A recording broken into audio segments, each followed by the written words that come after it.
Hello again. I'm reading from Pat Eadie's diaries. Just finished the Abel Tasman story, so I hope you caught up with that. And this one is pages from his logbook. Was it you or was it me, it's called. He was an airline pilot for British Airways, among all sorts of things. And of course, the Eadie family is very well known on the West Coast. Just a bit of background there. It was a glorious day for Scotland, one out of the box. At 0400 hours, I had awakened. My co-pilot, Pat Eadie, had been night stopping with me. A quick dash around the hotel kitchen for coffee and toast, and by 0430 hours, we had left Kiwi Lodge, my family venture, and, with the stars already fading, headed for the airport. The 0640 Belfast departed on time as the sun clipped the tops of the Campsie Fells to the north of the city. Mundane and routine could describe our short day's work, but from one minor hiccup of no real consequence. Steve, my hotel mechanic, jogged me into mundane reality almost before I had parked my car. "Afternoon, Captain. Have you a minute to suggest what I should do to balance the phases on the standby generator?" With mind now back on terra firma, a brief discussion left Steve with a plan to be actioned. My mental note to re-examine the changes later. While the meat was being unloaded from the car boot and over a freshly brewed pot of tea with Roy, the head chef, we examined a how-goes-it plan to provide the food for the jazz night in the beers tube.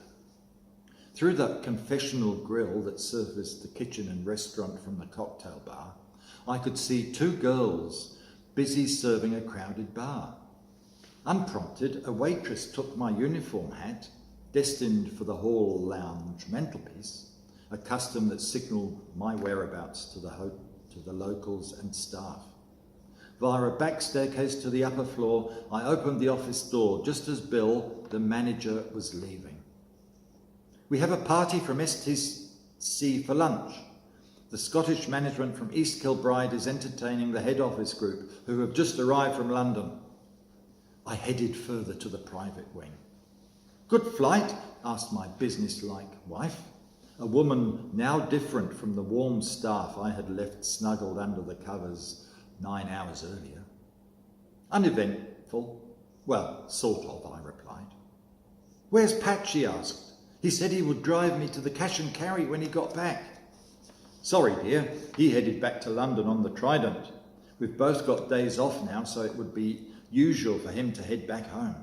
"Damn, I should have realised that," she responded, annoyed at her oversight. "He'll be back after his days off, so just check that there is a spare bed for him."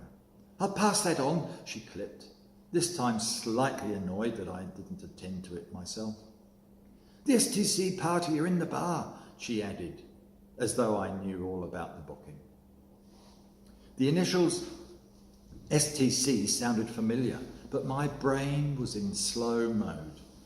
STC.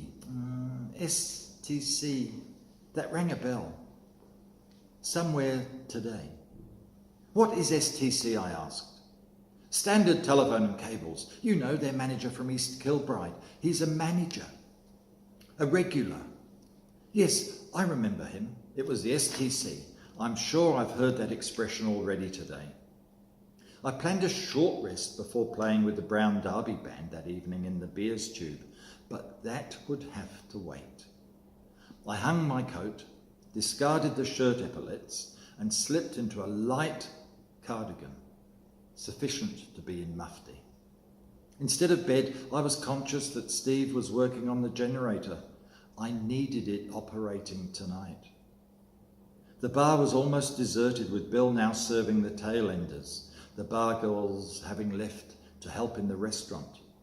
3 males, one much taller than the other 2, were finishing their leisurely drink before joining the party. Entering the bar, Bill diplomatically said, as he poured me a beer, "The MD of the party was asking to see you, Captain. He's sitting in the captain's chair at table 10. we'll carry on the next one. So thanks for listening. Cheerio.